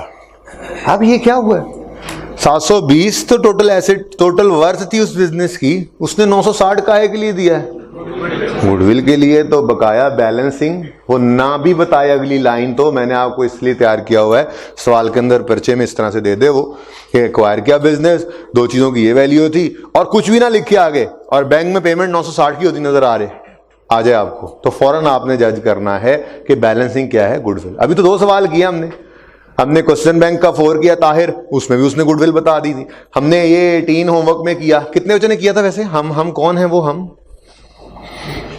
बस ये जो हमने किया था, बाकी को छोड़ो। ठीक है, वो कल करके आएंगे तो अगली क्लास में बैठेंगे। तो हमने जो, कितने बच्चों का इंट्रो पास हुआ, दोबारा हाथ खड़ा करें, ऐसी तरह दिल खुश आप लोगों करने के लिए। ठीक है ठीक है ठीक है, ओके। हाँ, तो हमने खुद से ही जज कर लिया करना है कि बाकी क्या है, गुडविल। कितनी बनी गुडविल, 240। ठीक है जी। अच्छा, अब ये कहानी तो थी जितनी बात हमने पढ़ रखी थी ताहिर वाले सवाल से। ठीक है, अब बाकी एडजस्टमेंट पढ़ते हैं। इसके अंदर थोड़ा चेंज, इसमें क्या था, वो कहता है correspondence between Babar and Raji revealed that they had agreed the value of inventory and other assets at 600 and 120 respectively. However in view of Raji's standing in the market, Raji जो मार्केट में रोज खड़ा रहता है, उस वजह से द डील हैज बीन, कि वो स्टैंडिंग नहीं है, तो कहे जी मैं रोज सुबह से शाम तक यहाँ खड़ा रहता हूँ, इसलिए मुझे इतने पैसे इस खड़े होने के लिए अलग चाहिए। ठीक है, ऐसी कोई बात नहीं है, स्टैंडिंग का मतलब उसका नाम, उसकी गुडविल। अच्छा, however in view of Razi's standing in market, the deal has been finalized at a lump sum price of 960 payable in 2 equal installments. The first installment was paid by Babar from his personal account. ये लदा बात मैं समझाता हूँ। तो उसने goodwill का नाम नहीं लिया, लेकिन उसने ये बता दिया कि 720 तो टोटल था एसेट्स की वर्थ, और उसकी स्टैंडिंग इन मार्केट की वजह से 960 देना पड़ा, तो बाकी क्या है, गुडविल। अब ये जो 960 बनता था, ये 960 लम सम पे नहीं हुआ, डिसाइड हुआ था। इसने कहा बाबर ने कि यार ठीक है, ये 960 आपको 2 किस्तों में पे करेंगे। कितनी बनती हैं 2 किस्तें, याद करो इसका, 480। ने कहा जी ये 960 जो है ना, 960 ये 2 किस्तों में मिलेगा आपको। पहली किस्त आप अभी ले लें, और उसने अपनी जेब में हाथ डाला, बाबर ने अपनी जेब में हाथ डाला। क्या लिखा उसने, and paid the first installment was paid by Babar from his, अपनी जेब में हाथ डाला और 480 रुपए निकाल दिए। लिखवाया था आपको उर्दू में एक रूल, बिजनेस का कोई एक्सपेंस या लायबिलिटी अगर ओनर अपनी जेब से पे कर दे तो हम उसे कैपिटल कहते हैं। दूसरी बात भी लिखी थी, वो वहां अप्लाई भी कर ली थी हमने। तो इसका मतलब कैश तो रहने नहीं दो ना, ये क्या है, कैपिटल। कितना जी, 480। और बकाया पता नहीं कब पे होना है, फिलहाल 1 जनवरी 2014 पर तो ये 480 जो बाकी बच गया, ये क्या है, पेबल टू राशि 480। डन, क्लियर, कोई मसला यहां तक, पढ़ लें जरा इस एडजस्टमेंट को, उसके बाद आगे पढ़ते हैं, जल्दी कर लें।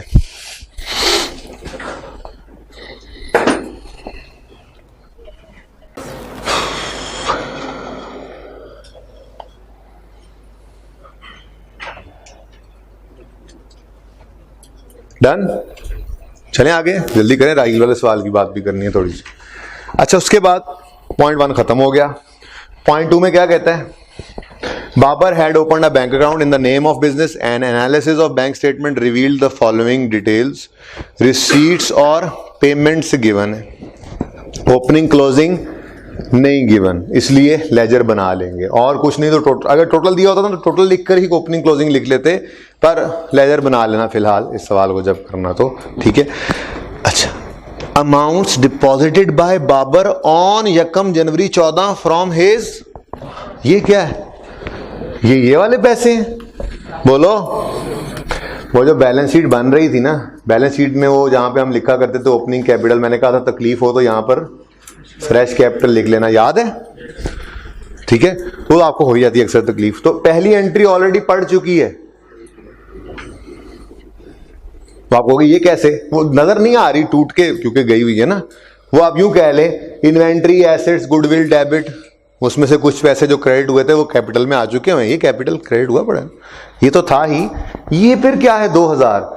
ये इसके अलावा फिर उसने बिजनेस शुरू करने के लिए अपने पर्सनल अकाउंट से निकाले और बिजनेस के अकाउंट में जमा करवा दिए, जिसकी एंट्री हुआ करती है, बोलो पास होने वालों, बैंक डेबिट। कम आवाज क्यों आ रही है? बच्चे पास नहीं हुए सारे जी? बैंक डेबिट कैपिटल, ये बात समझ आई? ठीक है, ओके। स्टूडेंट 960 कहां पे? 480 की जगह ओवरऑल तो हमारे पास सारी आ गई इन्वेंट्री, सारा इन्वेंट्री तो मैंने बेटा, इन्वेंट्री तो मैंने डेबिट भी 600 से की है, इन्वेंट्री तो मैंने अदर एसेट डेबिट भी 120 से की है। ओवरऑल सारा बिजनेस हमारे पास आ गया हमारे पास। पे कितना किया अभी तक? 480। असल में ना ये क्या था? असल में तो यूं होना चाहिए था कैश, यानी आप अगर पूरी एंट्री करना चाहते तो आप यूं कह लेते कि जी कैश पहले घर से लाया 480, जो कि हुआ नहीं है यहाँ पे, उसने लाके दराज में रखा। अब एंट्री हुई कैश डेबिट कैपिटल क्रेडिट। फिर उसके बाद जब खरीदा बिजनेस तो उसने उसमें से 480 निकाले और पे कर दिए, ठीक है? तो लायबिलिटी बाकी बच गई ना। 960 टोटल देने थे, दिए कितने हैं? 480। अभी तो ये 480 पेएबल है। अभी आगे बढ़ते हैं, पे तो होने दो, ठीक है? यानी आपकी बैलेंस शीट में लायबिलिटीज के अंदर एक लायबिलिटी ये भी आ रही होगी, पेएबल टू राजी। तो एक क्रेडिट पड़ा है आपके फ्रेश कैपिटल में, यानी उसने पे कर दिया है, या यूं कह लें वो कैश में होता अगर, लेकिन वो कैश है नहीं है क्योंकि उसने कहा कि वो उसने वहीं से अपने जेब से निकाल कर दे दी, ठीक है? अब ये 480 की सिचुएशन है। डन। नेक्स्ट डेबिट क्या है? डे टू डे कलेक्शंस, ये वो बैंक डेबिट कैश क्रेडिट, ठीक है ना? आगे बढ़े। पेमेंट्स में सेकंड इंस्टॉलमेंट टू मिस्टर राजी ऑन कब? देखो जी 31 जनवरी 2000 पे उन्होंने दूसरी किस्त पे कर दी। अब देखो कितनी नजर आ रही? 480 नजर आ रही है। अब इसकी एंट्री क्या बनी? पेएबल खत्म हो गया, पेएबल टू राजी डेबिट और बैंक क्रेडिट, यानी अब पैसे उसने बाकी के सारे लाकर बैंक में रख दिए थे और बिजनेस से ही खर्चे हो रहे हैं बिजनेस के, तो ये 480, यानी कि आपकी क्लोजिंग डेट पर लायबिलिटी में 480, ये 480 नजर नहीं आएगा, वो पे हो गए, ठीक है? समझे हैं? और सही है? कोई क्वेश्चन यहां तक? आगे कुछ नहीं है। परचेजेस को आप पेमेंट टू क्रेडिटर कहेंगे। लीज रेंट को छोड़ो, बस रेंट है आपके लिए। लीज रेंट आपको क्या पता लीज क्या होती है? बस रेंट है, फोकस उस पर करो। Electricity, furniture purchase. Babar and Sami kept a notebook which shows following payments out of cash, salaries and UBI payments. ये एम्प्लॉय ओल्ड एज बेनिफिट होता है, छोड़ें इसको, बस सैलरीज के साथ तो सैलरी जैसा एक्सपेंस ही है, जैसे सोशल सिक्योरिटी था ये उसी तरह से मिलती जुलती चीज है। सन्ड्री ऑफ एक्सपेंस, ड्राइंग्स भी एग्जैक्ट दे रहा है, कोई गड़बड़ तो होगी ना सवाल में। ड्राइंग्स उसने बता दी है खुद, कोई बैलेंसिंग नहीं निकाल रहा यहां से, ओके? आगे कहता है on 31 August 14 there was a burglary at the warehouse. चोरी होगी, नकब लगा के किसी ने शटर तोड़ के, छत फाड़ के, वो कस्बों में, गांव में, ऐसे जहां पे कच्ची दुकानें होती है ना वहां पे तो वो छत फाड़ के ना चोर ले जाते हैं। बर्गलरी, शहरों के अंदर शटर काट के ले जाते हैं, बर्गलरी, ठीक है? शॉप लिफ्टिंग नहीं कि जैसे आप लोग जाते जाते ऐसे करके ले उठा लेते हैं, नहीं, ये बर्गलरी मतलब इन्होंने ठीक ठाक प्लान करके नकब लगाकर दुकान का सफाया किया काफी हद तक। On 31 August 14 there was a चोरी at the warehouse and inventory costing 50,000 was stolen. लो जी मुबारक खां, क्या हुआ? 31 अगस्त 14 पर कवाड़ा हो गया। एक्यूमुलेट एक्शन तो आनी नहीं, ऐसा ही है ना? कैश या इंश्योरेंस क्लेम रिसीवेबल डेबिट और inventory credit, balancing figure, profit loss, normally loss ही होता है या नील होगा। कितने की इन्वेंट्री स्टोलन? 50,000 की। अब आगे पढ़ो क्या कहता है, due to defect in insurance policy insurance company acknowledge the claim of ₹20,000 only. आगे ना पढ़ो। डिफेक्ट का मतलब ये कि वो उन्होंने ऐसे बस उसको ध्यान से ली नहीं थी, पता नहीं पॉलिसी के क्या था, उन्होंने पूरा लॉस कवर ही नहीं किया, उन्होंने सिर्फ कितना लॉस कवर किया। तो इंश्योरेंस एक्नॉलेज्ड का मतलब insurance claim receivable debit, cash debit नहीं, ठीक है। बकाया क्या है? Profit and loss. अगली बात अभी ना पढ़े, ये एंट्री बनती है, बोलो। अच्छा, आगे वो क्या कह रहा है, जरा दोबारा से जुमला पढ़ता हूं। On 31 August there was a burglary and inventory costing 50 was stolen due to defect in insurance policy company acknowledge blah blah blah. आगे नहीं पढ़ना। एंट्री रिक्वायर्ड है कि नहीं? एंट्री किसने बोला ना? तूने बोला ना? तूने बोला है ना। फिसल कैसे गया? कैसा आया तुम्हारा रिजल्ट? फिसल गए थे ना रिजल्ट में भी, ना फिसला करो। ओके जी, एंट्री रिक्वायर्ड के नहीं? ओ भाई एबनॉर्मल लॉस है, एंट्री रिक्वायर्ड है, एबनॉर्मल लॉस है। नकब लगा के अगलों ने 50,000 की इन्वेंट्री आपकी चोरी कर ली है, एबनॉर्मल लॉस। एंट्री चाहिए कि नहीं? करें, एंट्री तो कर ली, क्या क्लोजिंग इंक्लूड का लफ्ज लिखा हुआ है? नहीं। तो एंट्री रिक्वायर्ड है पर क्लोजिंग इंक्लूड नहीं लिखा हुआ, तो सिर्फ एंट्री करेंगे, क्लोजिंग को एडजस्ट। चलो वो रूल ओपन करो, एक और एडजस्टमेंट मिल गई, वहां पे जाके इसको भी रेफर करो। ये वाली एडजस्टमेंट रेफर्ड नहीं है, उस रूल पे पहुंचो ना बेटा। हम चलते जाएंगे, हम साथ साथ इसी तरह से करेंगे। जब भी हमारे सामने ऐसा कोई केस आएगा, हम फौरन अपने 3 रूल्स में से वो रेफरेंस वाली जगह पे बढ़ाते जाएंगे आगे एडजस्टमेंट। फलां यहाँ, फलां पे ऐसे हुआ, फलां पे ऐसे हुआ जी। वो रूल नंबर पता नहीं कौन सा होगा, लेकिन वो 3 था आपकी क्लास में। अच्छा, वो हर क्लास में मुख्तलिफ होते रहे ना। रूल बहरहाल कौन सा है वो मैं ज़बानी बोल रहा हूँ, देख लें कौन सा आपके पास। रूल ये था, अगर जर्नल एंट्री रिक्वायर्ड है, ठीक है, अगर जर्नल एंट्री रिक्वायर्ड है और क्लोजिंग इंक्लूडेड का लफ्ज नहीं लिखा हुआ, तो सिर्फ जर्नल एंट्री पास करेंगे, क्लोजिंग को एडजस्ट करने की जरूरत। वो वाले रूल के अंदर आप एक और रेफरेंस अब ऐड कर लें, पास पेपर 18 एडजस्टमेंट 5, पास पेपर 18 5। ओके जी, हो गया? सही है, चलो। अच्छा जी, ये काम तो हो गया। हाँ, छोटी सी बात आगे वो क्या कह रहे हैं, तो बात छोटी सी Which was received on 5th November 14। देखें जी, आइडियली तो एंट्री यूं बनती थी, इधर देखें, 31 अगस्त को ये एंट्री ऐसे करें, कैश को ना लिखें, और फिर 5 नवंबर 14 पर पैसे आ गए तो आप एंट्री करें। भाई बैंक तो हो नहीं ना सकता, बैंक में अगर डेबिट हुआ होता तो बैंक का डेबिट तो नजर आ रहा होता ना वहां पे, बैंक में तो डेबिट नहीं हुआ, तो फिर कहां आए होंगे पैसे? कैश में आए होंगे। कैश डेबिट 20 से और इंश्योरेंस क्लेम रिसीवेबल क्रेडिट 20 से। अब आइडियली तो ये एंट्री बनती है, लेकिन हमारा ईयर एंड क्या है? 31 दिसंबर 14। तो 31 दिसंबर 14 से पहले ही ये रिसीवेबल बना था। बैलेंस शीट अगर ये 31 दिसंबर 14 तक पैसे ना आते तो ये बैलेंस शीट में रिसीवेबल नजर आना था, लेकिन 31 दिसंबर 14 से पहले ही जब कैश ही आ गया है, तो फिर हम ये एंट्रीज 2 दफा करने की बजाय हम इसको यहीं पे ही काट देते हैं और वक्त बचाएंगे। ये एंट्री पास, मैं मानता हूं कि था इंश्योरेंस क्लेम रिसीवेबल ही, पर हमारे साल में ही एक रिसीवेबल बना और कोई 2-2.5 महीने के अंदर हमारे साल में ही वो वापस आ भी गया। तो क्लोजिंग डेट पे कोई एसेट तो है नहीं जो बैलेंस शीट में जाना है इंश्योरेंस क्लेम रिसीवेबल के नाम से, तो कैश आ ही गया, तो फिर छोड़ो, टाइम क्यों जाया करते हो। तो अगर कभी ऐसा हो कि इंश्योरेंस कंपनी एक्नॉलेज करे और आपको इंश्योरेंस क्लेम रिसीवेबल बुक करना पड़ रहा है और उसी साल में पेमेंट भी आ जाए, तो इग्नोर कर देना इसको, उसको कैश ही कह लेना। ईयर एंड पे तो कैश आ गया ना, वक्त बचा लेना। ओके, क्लियर है ये बात? अच्छा जी, उसके बाद पॉइंट 6 में क्लोजिंग बैलेंसेस गिवन है और पॉइंट 7 में डेप्रिसिएशन। मजे की बात, सवाल में डेटर्स नहीं थे। गौर किया आपने? जिन बच्चों ने सवाल किया गौर किया, डेटर्स अवेलेबल नहीं है, मतलब क्रेडिट सेल्स, तो फिर क्या सेल्स भी नहीं है? अच्छा बिजनेस तो कर रहे हैं ना, फिर सेल्स कौन सी होंगी? कैश। सही है। अब कैश के अंदर ऐसे नहीं ड्राइंग्स भी दे रहा था, सब कुछ निकाल लोगे, बैलेंसिंग फिगर डेबिट साइड पे निकलेगी। वो डेबिट साइड की बैलेंसिंग फिगर या तो डेटर्स से आने वाला कैश हो सकता है दराज में, या कैश सेल्स हो सकती है।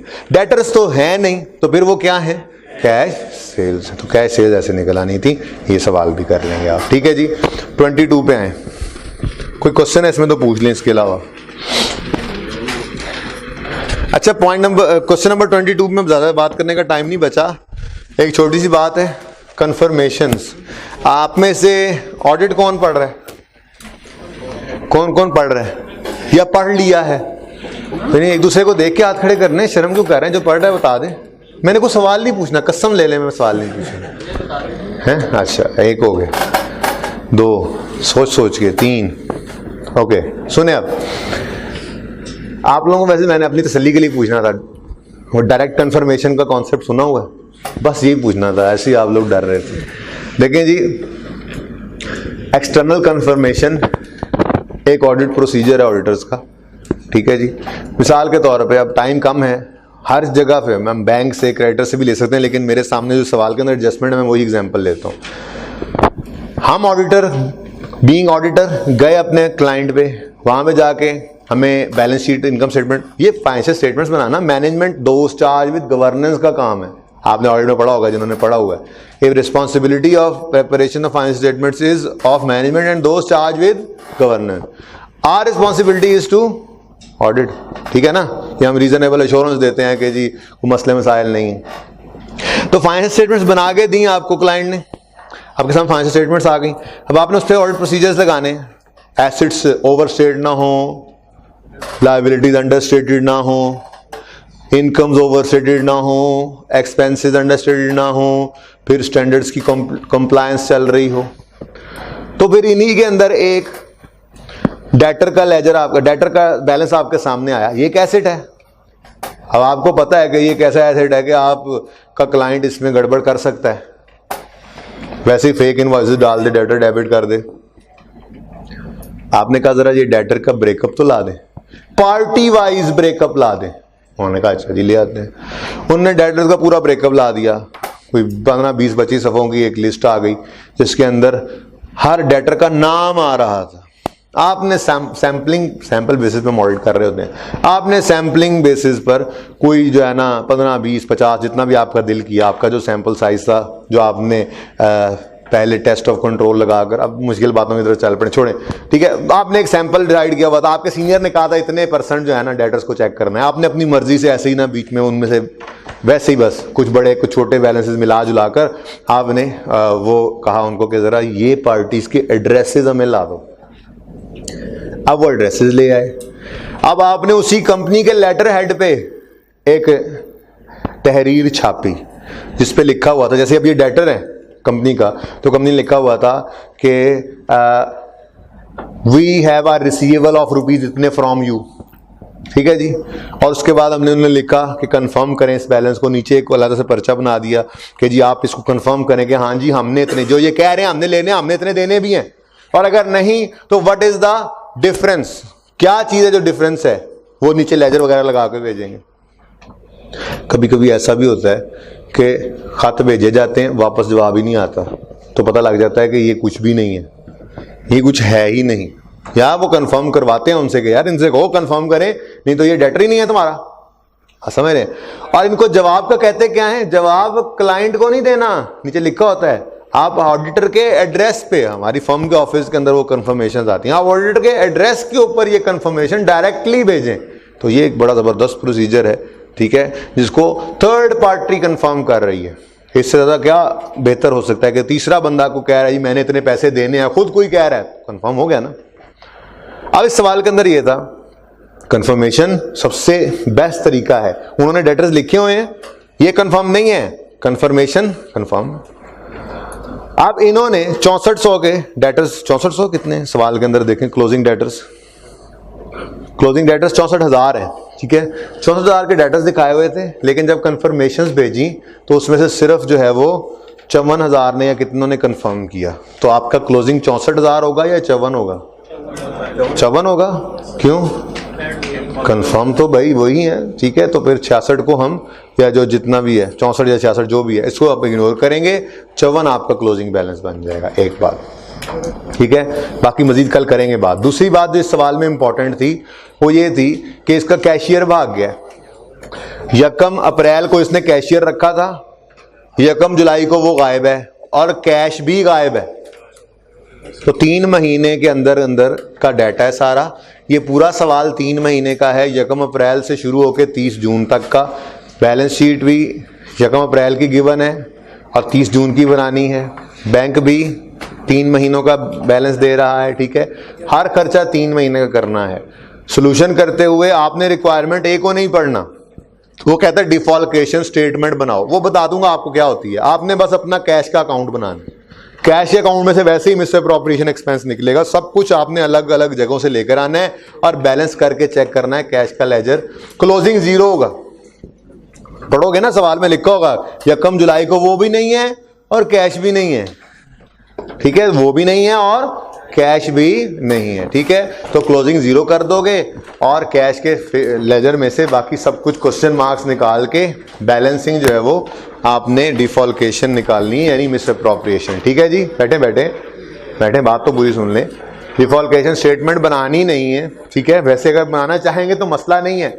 मैंने आपको नोट लेजर से बनाना सिखाया था ना, नोट को स्टेटमेंट फॉर्म में कन्वर्ट करना है, वो भी स्टेटमेंट फॉर्म में कन्वर्ट करना है। बहरहाल कल बता दूंगा। ये 4 सवाल करके आइएगा, वरना बुरे हालात होंगे आपके कल, ठीक है जी। जिंदगी रही तो कल मिलेंगे।